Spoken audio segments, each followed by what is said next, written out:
Welcome to AB news. Turkayamjal municipal పరిధిలోని కోహడ గ్రామంలో సంఘం నిర్మించిన గోదాములు కోల్డ్ స్టోరేజ్ ప్రారంభోత్సవ సభలో రైతులను ఉద్దేశించి మాట్లాడుతున్న రైతు బంధు జిల్లా మాజీ చైర్మన్ డైరెక్టర్ పంగిటి లక్ష్మారెడ్డి. తర్వాత బ్యాంక్ చైర్మన్ అయ్యాడు, తర్వాత జిల్లా బ్యాంక్ వైస్ చైర్మన్ అయ్యాడు, తర్వాత జిల్లా బ్యాంక్ చైర్మన్ అయ్యాడు, తర్వాత టెస్ట్ క్యాబ్ వైస్ చైర్మన్ అయ్యాడు. ఆయన అంత అదృష్టవంతుడు. ఆయన బ్యాట్ పట్టుకొని ఉండి బాగా అదే తగ్గుతుంది, అదే సిక్స్లు పోతుంది. అంత మంచిగా ఆయన ఈ రోజు ఏంటంటే ఆయన మా టైం ఇంకా 2 రోజులు ఉంది. ఒకవేళ పెద్దలు కనికరించేమని ఎక్స్టెన్షన్ ఇస్తే 6 నెలలు ఉంటాము. ఇక లేదా మీరు ఇంటికాడ కూర్చున్నట్టు ఇక రేపటి నుంచి వ్యవసాయం చేసుకున్నట్టు తెలుసుకుంటాము. కాబట్టి వాళ్ళ దయాధర్వం. కాబట్టి నాడు మీరందరి సహకారంతో ఈ బ్యాంక్ ఎంత ఉత్పత్తి అవుతుందంటే గతంలో ఉన్న ప్రభుత్వం కిషన్ రెడ్డి గారు కూడా దీనికి 5 ఎకరాల ల్యాండ్ ఇప్పించుడు. ఇప్పటిదాకా మదన్ అంటా ఉన్నాడు.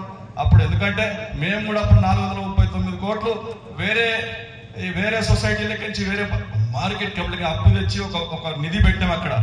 అప్పుడు ఆయన బుక్లింగ్ చేసింది ఏంటంటే 175 ఎకరాలు దీనికి మేము సేకరించినాం గతంలో. ఆనాడు మే నెల 2020లో ఏదో కాలు దుమారం వచ్చింది, టెంట్లు వేసిపోయి నిర్మాణం పకడ్బందీ చేద్దాం అనుకున్నాం. ఇక అంతలేమే ఇక నిర్మాణం జరగలేదు. ఇక అప్పుడు ఆ బాట సింగారాన్ని తీసుకుపోయి యాపిల్ మార్కెట్ అదంతా కేటీఆర్ గారు వచ్చి ఓపెన్ చేశారు. అది నడుస్తుంది. ఇప్పుడు అందరం కూడా సహకరించి మధుసూదన్ రెడ్డి గారు చైర్మన్ అయ్యాడు కాబట్టి మన పక్కకుంటాడు. అప్పుడు ఉద్యమంలో కూడా బాగా పాలు పంచుకొని మాతో పాటు అయిపోయిన బాగా ఉద్యమంలో పాలు పంచుకొని పనిచేశాడు కాబట్టి ఆయన తగిన న్యాయం జరిగిందని నేను భగవంతుని మొక్తా ఉన్నాను.